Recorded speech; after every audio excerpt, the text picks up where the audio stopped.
നമ്മളൊക്കെ നമ്മുടെ വസ്ത്രം അലക്കുന്നവരാണ്. വസ്ത്രം അലക്കുന്നത് പല രൂപത്തിലാണ്. ചില ആളുകൾ ബക്കറ്റിൽ വെള്ളം നിറച്ച് അലക്കുന്നവരുണ്ട്, ചില ആളുകൾ കല്ലിൽ അടിച്ചലക്കുന്നവരുണ്ട്.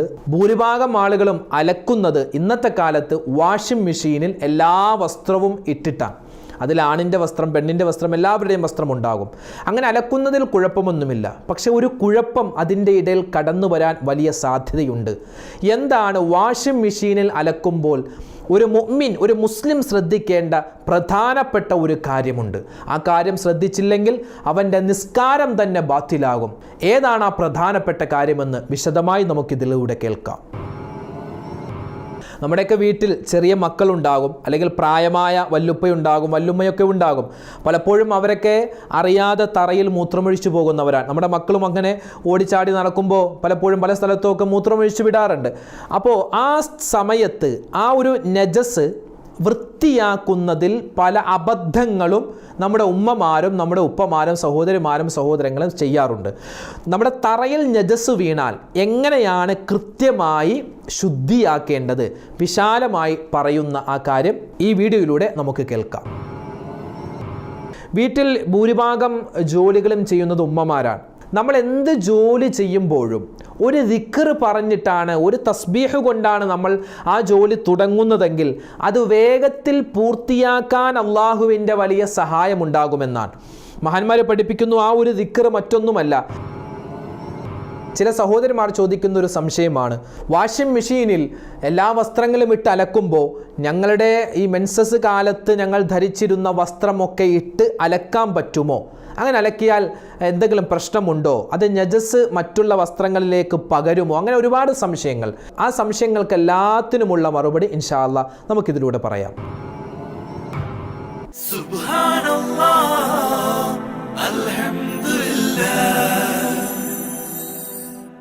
അസ്സലാമു അലൈക്കും വറഹ്മത്തുള്ളാഹി വബറകാതുഹു.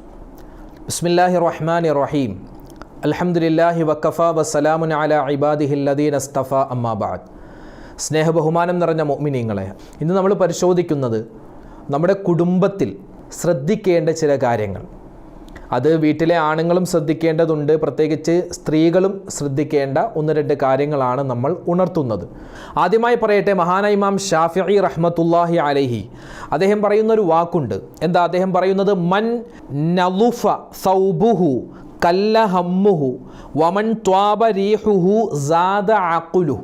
ഒരു മനുഷ്യൻ അവൻ്റെ വസ്ത്രം അവൻ വൃത്തിയാക്കിയാൽ, കല്ല ഹമ്മുഹു അവൻ്റെ മനക്ലേശം, മനസ്സിലുള്ള പ്രയാസങ്ങൾ മാറുന്നതാണ്.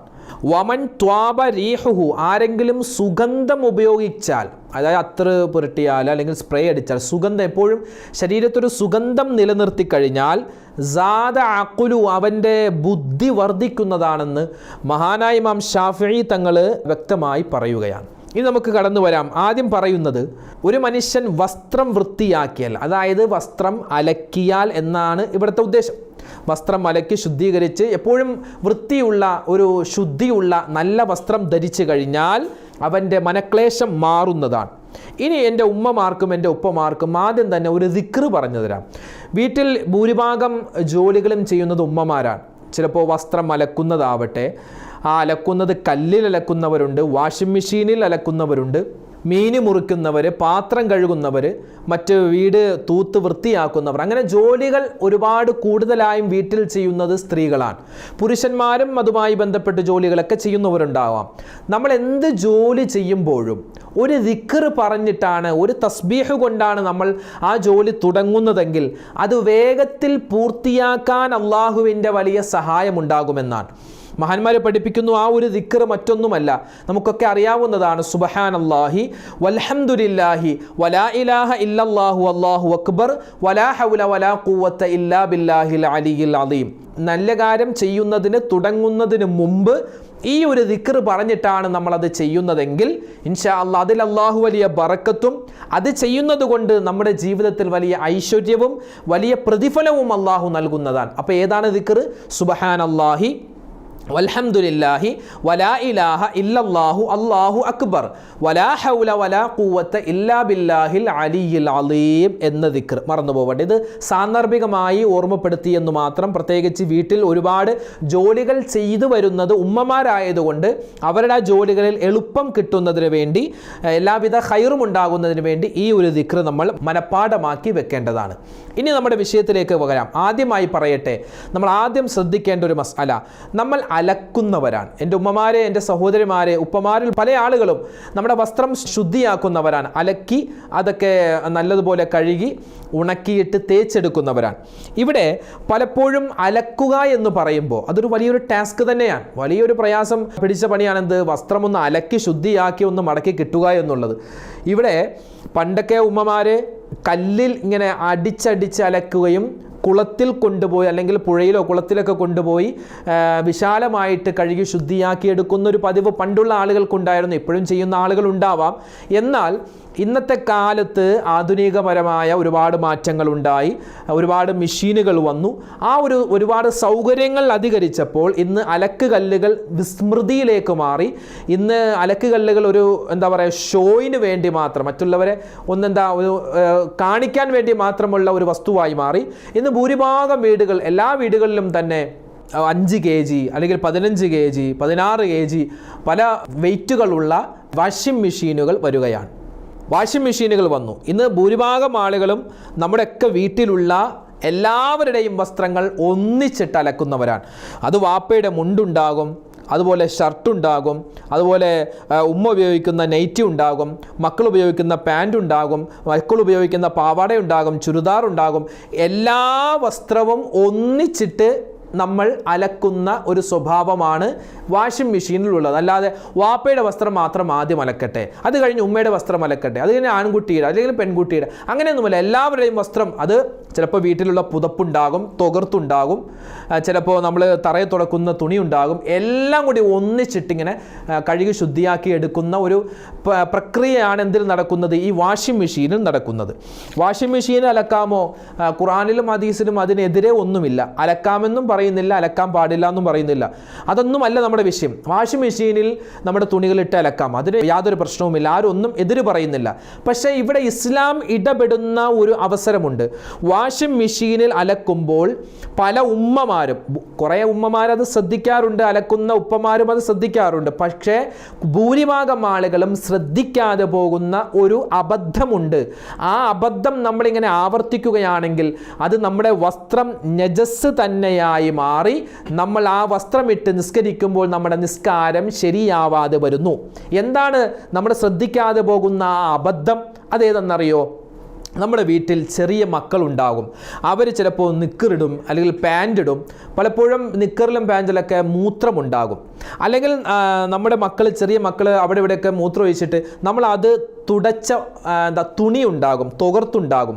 അല്ലെങ്കിൽ നമ്മുടെ വീട്ടിൽ പ്രായമായ വല്ലുപ്പയുണ്ടാകും, വല്ലുമ്മയുണ്ടാകും. അവരുടെയൊക്കെ വസ്ത്രം എന്ന് പറഞ്ഞാൽ എപ്പോഴും ശുദ്ധിയായിക്കൊള്ളണമെന്നില്ല. പലപ്പോഴും മൂത്ര വാർച്ചയുള്ള ആളുകളുണ്ടാകും. അല്ലെങ്കിൽ ബാത്റൂമിൽ പോകുമ്പോൾ നജസ് തെറിച്ചിട്ടുണ്ടാവാം. അതിപ്പോൾ വയസ്സാകണമെന്നില്ല, നമ്മുടെയൊക്കെ തന്നെ അങ്ങനെ ആയേക്കാം അല്ലേ? നമ്മളിരുന്ന് മലമൂത്ര വിസർജനം ചെയ്യുമ്പോൾ പലപ്പോഴും നജസ്സൊക്കെ നമ്മുടെ ശരീരത്തിലും നമ്മുടെ വസ്ത്രത്തിലുമൊക്കെ തെറിക്കുന്നുണ്ടാകും. പലപ്പോഴും നമ്മൾ അറിയുന്നില്ല എന്ന് മാത്രം. ഇവിടെ ഭൂരിഭാഗം ശ്രദ്ധിക്കേണ്ടത് ചെറിയ മക്കളുടെ മൂത്രം ഒക്കെ തുടച്ച, അല്ലെങ്കിൽ മൂത്രമൊക്കെ ഈ ബാധിച്ചിട്ടുള്ള, പറ്റിയിട്ടുള്ള വസ്ത്രങ്ങൾ, എല്ലാ വസ്ത്രവും കൂടെ ഇട്ട് നമ്മൾ വാഷിംഗ് മെഷീനിലിട്ട് കറക്കുകയാണ്. കുറച്ച് സോപ്പ് പൊടിയൊക്കെ ഇട്ടിട്ട് ഇങ്ങനെ കറക്കുക. 3-4 പ്രാവശ്യം. എത്ര പ്രാവശ്യം നമ്മളിങ്ങനെ കറക്കിയെടുത്താലും അഴുക്ക് പോകും. എന്തു പോവില്ല? നജസ് പോവില്ല. നജസ് പോവാൻ പാടാൻ. അതുകൊണ്ട് എൻ്റെ ഉമ്മമാരെ, എൻ്റെ ഉപ്പമാരെ ശ്രദ്ധിച്ച് കേട്ടോളി. നമ്മൾ ഒന്നിച്ചിട്ടലക്കാം, കുഴപ്പമില്ല. പക്ഷെ ഒന്നിച്ചിട്ടലക്കുമ്പോൾ നജസ് ഉണ്ട് എന്ന് ഉറപ്പായ, അല്ലെങ്കിൽ നജസ് ഉണ്ട് എന്ന് സംശയമുള്ള വസ്ത്രങ്ങൾ ഒന്നിച്ചിടാൻ പാടില്ല. അത് ഇപ്പോൾ നമ്മുടെ ഒരു കുട്ടിയുടെ ഒരു നിക്കർ, അവൻ ഇട്ടിരിക്കുന്ന നിക്കർ, അതിൽ മൂത്രമുണ്ട്, അല്ലെങ്കിൽ ഒരു തുകർത്തിൽ മൂത്രമുണ്ട് എന്ന് വിചാരിക്കുക. അപ്പോൾ എന്താ ചെയ്യേണ്ടത്? നമ്മൾ പൈപ്പ് തുറന്ന്, ഇപ്പോൾ നമ്മുടെ പൈപ്പില്ലാത്ത വീടുകളില്ല, പൈപ്പ് തുറന്ന് പൈപ്പിൻ്റെ അടിയിൽ വെച്ച്, അതായത് ഒലിച്ചു വരുന്ന വെള്ളം, ഒഴിച്ച് തരുന്ന വെള്ളം, അല്ലെങ്കിൽ ഇപ്പോൾ കിണറ്റിൽ നിന്നാണെങ്കിൽ കിണറ്റിൽ നമ്മളിങ്ങനെ ഒഴിച്ചെടുക്കുന്നു, അല്ലെങ്കിൽ പൈപ്പിൽ നിന്ന് നമ്മളിങ്ങനെ പൈപ്പിൻ്റെ അടിയിൽ ഇങ്ങനെ വെച്ചിട്ട് ആ വസ്ത്രം നല്ലതുപോലെ കഴുകണം. കഴുകണമെന്ന് പറഞ്ഞാൽ അതിൽ അഴുക്ക് കളയാനല്ല, ആ നജസ് കളയാൻ. ആ മൂത്രം ഇങ്ങനെ നല്ലപോലെ ഉരച്ച് കഴുകി അത് പിഴിഞ്ഞിട്ട് വേണം നമ്മൾ എന്തിലേക്കിടാൻ? വാഷിംഗ് മെഷീനിൽ മറ്റ് വസ്ത്രങ്ങളോടൊപ്പം അലക്കാൻ ഇടാൻ. അത് പ്രത്യേകം ശ്രദ്ധിക്കുക. ഇതാണ് ഈ കാര്യത്തിൽ ശ്രദ്ധിക്കേണ്ട പ്രധാനപ്പെട്ട മസാല. അതായത് നജസുള്ള വസ്ത്രങ്ങൾ അത് നമ്മൾ എന്ത് ചെയ്യുക? മറ്റൊരു കാറ്റഗറിയാക്കി മാറ്റി നജസുള്ള വസ്ത്രങ്ങൾ പൈപ്പിൻ്റെ താഴെ വെച്ച് കാണിച്ചത് നല്ലതുപോലെ കഴുകി ശുദ്ധിയാക്കി പിഴിഞ്ഞിട്ട് വേണം എന്തിലേക്കിടാൻ? വാഷിംഗ് മെഷീനിലേക്ക് നമ്മൾ മറ്റു തുണികളോടൊപ്പം, അതായത് നജസില്ലാത്ത തുണികളോടൊപ്പം ഇട്ട് അലക്കാൻ. എല്ലാ തുണിയും കൂടി, നജസുള്ളതും ഇല്ലാത്തതും എല്ലാം കൂടി ഇട്ട് നമ്മൾ വാഷിംഗ് മെഷീനിലിട്ട് കറക്കി അലക്കിയാൽ എല്ലാ വസ്ത്രവും എന്താവും? നജസായി മാറും. അഴുക്ക് പോകും, ചെളിയൊക്കെ പോകും, പക്ഷേ നജസ് ഇങ്ങനെ അതിവിടെ ഇങ്ങനെ കറങ്ങി നിൽക്കും. അതുകൊണ്ട് എന്താ ചെയ്യേണ്ടത്? നജസുള്ള വസ്ത്രങ്ങൾ സെപ്പറേറ്റ് നമ്മൾ കഴുകിയിട്ട് വേണം മറ്റു വസ്ത്രങ്ങളുടെ കൂടെ അലക്കാൻ ഇടാൻ. ഇനി ഒരു ഉമ്മയെ സംബന്ധിച്ചിടത്തോളം അവർ ആദ്യം തന്നെ എല്ലാ വസ്ത്രവും ഇട്ടിങ്ങനെ അലക്കി ശേഷമാണ് ചിന്തിക്കുന്നത്, പടച്ചോനെ നമ്മുടെ മോൻ്റെ വസ്ത്രവും കൂടെ ഉണ്ടല്ലോ, മോൻ്റെ നിക്കറുണ്ടല്ലോ, അതിൽ മൂത്രം ഉണ്ടായിരുന്നല്ലോ, ഇനിയിപ്പോൾ എന്താ ചെയ്യുക? ഒന്നും ചെയ്യാനല്ല. ആദ്യം മുതലേ ഓരോ വസ്ത്രം എന്ത് ചെയ്യണം? ആ പൈപ്പിൻ്റെ താഴെ വെച്ച് കഴുകിയാൽ മാത്രമേ ശുദ്ധിയാകൂ. കാരണം എല്ലാ വസ്ത്രത്തിലും നജസ് പറ്റിയിട്ടുണ്ട്. നമ്മൾ ഈ വാഷിംഗ് മെഷീനിൽ ഉള്ള വെള്ളം 2 കുല്ലത്ത് വെള്ളമൊന്നുമില്ല. നമുക്കറിയാമല്ലോ, എത്ര വലിയ kg ആണെങ്കിലും ഒരു ചെറിയൊരു അണ്ടാവ് പോലെ, ഒരു വലിയ പാത്രം പോലെയാണല്ലോ അതിൻ്റെ ഏകദേശ രൂപം. അതിൽ നമ്മൾ എത്ര വെള്ളം നിറച്ചാലും 2 കുല്ലത്തിൽ കൂടുതൽ ഇല്ല. 2 കുല്ലത്ത് വെള്ളമാണ് എന്താ വേണ്ടത്? നമുക്ക് കൈയിട്ട് വുളു ചെയ്യാൻ. അതായത് ഹൗദ് എന്ന് പറയില്ലേ, നമ്മൾ പള്ളിയിലെ ഹൗദ് എന്നൊക്കെ പറഞ്ഞാൽ വലിയ വിശാലമാണ്. അല്ലെങ്കിൽ പിന്നെ അത്ര വലിപ്പത്തിലുള്ള വാഷിംഗ് മെഷീൻ വേണം. അങ്ങനെയുള്ള വാഷിംഗ് മെഷീനൊന്നുമില്ല, ചെറിയൊരു വാഷിംഗ് മെഷീനാണ്. കുറച്ച് വെള്ളമേ അതിനകത്ത് ഉണ്ടാവുകയുള്ളൂ. അതുകൊണ്ട് എന്താ ചെയ്യേണ്ടത്? ആദ്യം തന്നെ വീണ്ടും പറയുകയാണ്, ആദ്യം ചെയ്യേണ്ടത് നജസായ വസ്ത്രങ്ങൾ സെപ്പറേറ്റ് നമ്മൾ കഴുകി. സെപ്പറേറ്റ് കഴുകുക എന്ന് പറഞ്ഞാൽ ചില ഉമ്മമാർ നജസായ വസ്ത്രങ്ങളെല്ലാം കൂടി ഒരു ബക്കറ്റിൽ വെള്ളം നിറച്ചിട്ട് അതിൽ മുക്കിയിട്ടിട്ട് അതിലിങ്ങനെ കാണിച്ച് ഒന്നുകൂടി മുക്കി നേരെ ഇതിലേക്ക് വാഷിംഗ് മെഷീനിലേക്ക്. അങ്ങനെയല്ല. പൈപ്പ് തുറന്ന് പൈപ്പിൽ നിന്ന് ഒഴുകി വരുന്ന വെള്ളം, അതായത് പൈപ്പിൽ നിന്ന് ഒഴിച്ചെടുക്കുന്ന വെള്ളം ഉണ്ടല്ലോ, അതിൽ വെച്ച് തന്നെ നല്ലതുപോലെ തിരുമി ആ നജസ് കഴിഞ്ഞ് പിഴിഞ്ഞിട്ട് വേണം നമ്മൾ എന്തിലേക്ക് ഇടാൻ? വാഷിംഗ് മെഷീനിലേക്ക് ഇടാൻ. ഇത് പ്രത്യേകം ശ്രദ്ധിക്കുക. ഇല്ലെങ്കിൽ എല്ലാ വസ്ത്രവും എന്തായി മാറും? നജസായി മാറും. അത് നമ്മുടെ നിസ്കാരം ശരിയാവുകയില്ല, നമ്മുടെ മറ്റ് ഇബാദത്തുകൾ ശരിയാവുകയില്ല. അത് പ്രത്യേകം ശ്രദ്ധിക്കേണ്ടതാണ്. രണ്ടാമത്തേത് ഗൗരവമുള്ള മറ്റൊരു വിഷയമാണ്. നമ്മുടെ വീട്ടിൽ ചെറിയ മക്കളുള്ള ചിലപ്പോൾ നമ്മുടെ മക്കളാവാം, അല്ലെങ്കിൽ പേരക്കുട്ടികളാവാം. അല്ലെങ്കിൽ ചിലപ്പോൾ പ്രായമുള്ള ചില ഉമ്മമാരൊക്കെ അവരൊക്കെ ചിലപ്പോൾ അറിയാതെ മൂത്രമൊഴിച്ചു പോകും. അല്ലെങ്കിൽ നമ്മുടെ മക്കളൊക്കെ ഇപ്പോൾ ടൈൽസ് ആണല്ലോ, ഭൂരിഭാഗം വീട്ടിലും ടൈലായിരിക്കും, അല്ലെങ്കിൽ തറ ചിലപ്പോൾ സിമെൻറ്റിൻ്റെ തറയാവും, അല്ലെങ്കിൽ എന്താ പറയുക മാർബിൾ ഉണ്ടാകും, മുസൈക്ക് ഉണ്ടാകും, പല ഇതും ഉണ്ടാകും. അപ്പോൾ അവിടെയൊക്കെ മൂത്രമൊഴിച്ച് കഴിഞ്ഞാൽ ഒരു സ്ഥലത്ത് നമ്മുടെ കുട്ടി മൂത്രമൊഴിച്ചു. അപ്പോൾ നമ്മൾ എന്താ ചെയ്യുക? നേരെ ഒരു തുണി, അത് ഉണങ്ങിയതാവട്ടെ ഉണങ്ങാത്തതാവട്ടെ, ആ തുണി കൊണ്ടുപോയി ആ മൂത്രത്തിലേക്ക് ഇടും. ആ മൂത്രത്തിലേക്ക് ഇട്ടിട്ട് മൊത്തത്തിലൊന്ന് ആ മൂത്രവും ആ പരിസര ഭാവമൊക്കെ ഒന്നിങ്ങനെ മൊത്തത്തിലിങ്ങനെ വടിച്ചെടുത്ത് കൊണ്ടുപോയി കഴുകുന്നു. പിന്നെ അവിടെ കഴുകുമോ? പിന്നെ ഇല്ല.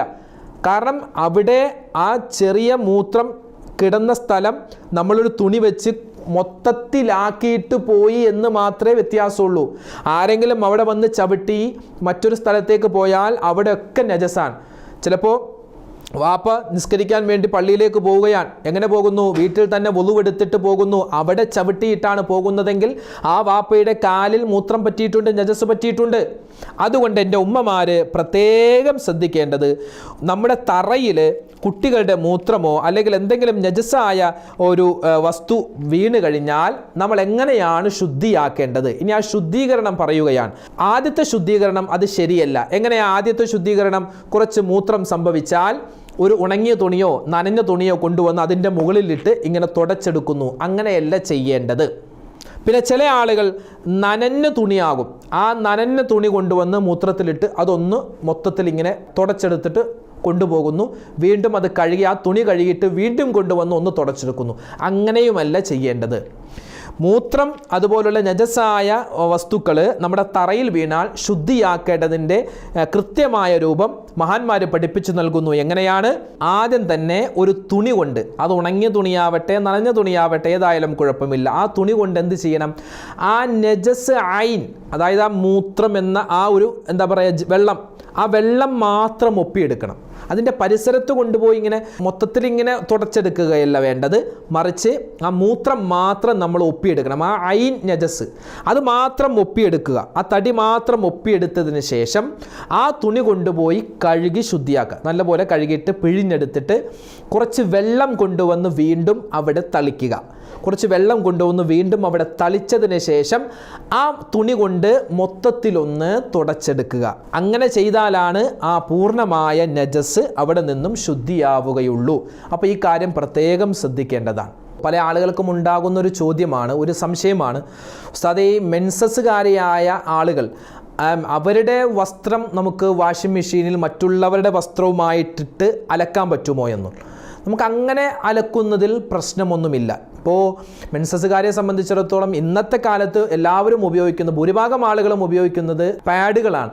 അപ്പോൾ പാഡുകൾ നമ്മൾ ഉപയോഗിക്കുന്നു, അത് നമ്മൾ ഒരിക്കലും അലക്കി ശുദ്ധിയാക്കി വീണ്ടും ഉപയോഗിക്കാറില്ല. അത് യൂസ് ആൻഡ് ത്രോ ആണ്. അത് ഉപയോഗിച്ച് കഴിഞ്ഞാൽ പിന്നെ അത് കളയലാണ്, പിന്നെ അത് നമ്മൾ ശുദ്ധിയാക്കി എടുക്കുന്നില്ല. പക്ഷെ പണ്ടത്തെ കാലത്തൊക്കെ നമ്മുടെ ഉമ്മമാരൊക്കെ തുണികളായിരുന്നു ഉപയോഗിച്ചു കൊണ്ടിരുന്നത്. ഇന്നത്തെ കാലത്തും പഴയ ഉമ്മമാരൊക്കെ ചിലപ്പോൾ അത് ഉപയോഗിക്കുന്നുണ്ടാകാം. അങ്ങനെ തുണിയാണ് ഉപയോഗിക്കുന്നതെങ്കിൽ തന്നെ നിങ്ങൾ എന്താ ചെയ്യേണ്ടത്? ആ തുണി, ആ നജസ് പറ്റിയിട്ടുള്ള തുണി ഒരിക്കലും മറ്റ് വസ്ത്രങ്ങൾ അലക്കുമ്പോൾ വാഷിംഗ് മെഷീനിൽ ഇട്ട് അലക്കാൻ പാടില്ല. എന്ത് ചെയ്യണം? ആ തുണികൾ നമ്മൾ സെപ്പറേറ്റ് ആയിട്ട്, അത് നജസാണ്, ആ ഒരു രക്തം എന്ന് പറഞ്ഞാൽ നജസാണല്ലോ. അപ്പോൾ എന്ത് ചെയ്യുക? സെപ്പറേറ്റായി നമ്മൾ നല്ലതുപോലെ കഴുകി ശുദ്ധിയാക്കുക. നല്ലതുപോലെ പൈപ്പിൻ്റെ താഴെ വെച്ച് നല്ലതുപോലെ കഴുകി ശുദ്ധിയാക്കിയതിന് ശേഷം മാത്രമേ നമ്മൾ എന്ത് ചെയ്യാവൂ? മറ്റ് വസ്ത്രങ്ങൾ അലക്കുമ്പോൾ വാഷിംഗ് മെഷീനിൽ അതിൻ്റെ കൂടെ ഇടാൻ പാടുള്ളൂ. ആ കാര്യം ശ്രദ്ധിക്കണം. പിന്നെ മെൻസസ്സുകാരി ഇടുന്ന എല്ലാ വസ്ത്രവും നജസാണ് എന്നൊരിക്കലും ആരും പറയുന്നില്ല. അങ്ങനെ പറയാനും പാടില്ല. കാരണം അവരിടുന്ന ഇപ്പം നെറ്റി ആവട്ടെ, ചുരിദാർ ആവട്ടെ, അതൊന്നും എന്താണ് നജസല്ല. ഇപ്പോൾ നജസ് സംഭവിക്കുന്നത് അടിവസ്ത്രത്തിലാണ്. അതിപ്പോൾ നമ്മളിപ്പോൾ പാഡ് ഉപയോഗിക്കുമ്പോൾ എന്താ, ആ പാഡ് നമ്മൾ ഉപയോഗിച്ച് കളയുന്നു. പിന്നെ നമ്മൾ ഉപയോഗിക്കുന്ന അടിവസ്ത്രത്തിൽ എന്തെങ്കിലും നജസ് ഉണ്ട് എന്ന് ഉറപ്പായാൽ, അല്ലെങ്കിൽ സംശയമുണ്ടെങ്കിൽ, ആ അടിവസ്ത്രം നമ്മൾ ആ ഇന്നേഴ്സ് ഒരിക്കലും എന്ത് ചെയ്യാൻ പാടില്ല? നമ്മുടെ വാഷിംഗ് മെഷീനിൽ മറ്റു വസ്ത്രങ്ങൾ ഇട്ടലക്കുമ്പോൾ അതിൻ്റെ കൂടെ ഇട്ട് അലക്കാൻ പാടില്ല. അത് നമ്മൾ സെപ്പറേറ്റ് നല്ലതുപോലെ കഴുകി ശുദ്ധിയാക്കിയതിന് ശേഷം മാത്രമേ മറ്റു വസ്ത്രങ്ങളുടെ കൂടെ ഇട്ടലക്കാൻ പാടുള്ളൂ. ഈ കാര്യം പ്രത്യേകം ശ്രദ്ധിക്കേണ്ടതാണ്. അതോടൊപ്പം തന്നെ ചേർത്ത് പറയട്ടെ, മെൻസസ്സുകാരികളായ സഹോദരിമാർ ഉപയോഗിക്കുന്ന ചിലപ്പോൾ ഈ പാവാട എന്ന് പറയുന്ന ഒരു ഇന്നേഴ്സ് ഉണ്ട്. പാവാടയോ അല്ലെങ്കിൽ എന്താ പറയുക, ചുരിദാറിൻ്റെ പാൻറ്, അതായത് ആ നജസ് ഈ വസ്ത്രങ്ങളിലേക്ക് പടർന്നിട്ടുണ്ട് എങ്കിൽ ആ വസ്ത്രങ്ങൾ ഒരിക്കലും നമ്മൾ എന്ത് ചെയ്യാൻ പാടില്ല? മറ്റുള്ളവരുടെ വസ്ത്രങ്ങൾ അലക്കുമ്പോൾ വാഷിംഗ് മെഷീനിൽ ഒന്നിച്ചിട്ടലക്കാൻ പാടില്ല. അതൊക്കെ നമ്മൾ സെപ്പറേറ്റ് ആയി മാറ്റി വെച്ച് പൈപ്പിൻ്റെ താഴെ വെച്ച് നല്ലതുപോലെ കഴുകി ആ നജസ് കളഞ്ഞു, നജസ് പൂർണ്ണമായും പോയി എന്ന് ഉറപ്പായിട്ട് വേണം എന്ത് ചെയ്യാൻ? നമ്മുടെ മറ്റ് വാഷിംഗ് മെഷീനിൽ നമ്മൾ ഇട്ട് മറ്റ് വസ്ത്രങ്ങൾ അലക്കുമ്പോൾ അതിൻ്റെ കൂടെ ഇടാൻ പാടുള്ളൂ. അപ്പോൾ ഈ കാര്യം ശ്രദ്ധിക്കുക. അപ്പോൾ ഈ പറയപ്പെട്ട കാര്യങ്ങളൊക്കെ മനസ്സിലാക്കി ജീവിതത്തിൽ അമൽ ചെയ്യാൻ, അവസാനം വിജയികളിൽ ഉൾപ്പെടാൻ അല്ലാഹു സുബ്ഹാനഹു വ തആല നമുക്കെല്ലാവർക്കും തൗഫീക്ക് നൽകി അനുഗ്രഹിക്കുമാറാവട്ടെ. ആമീൻ.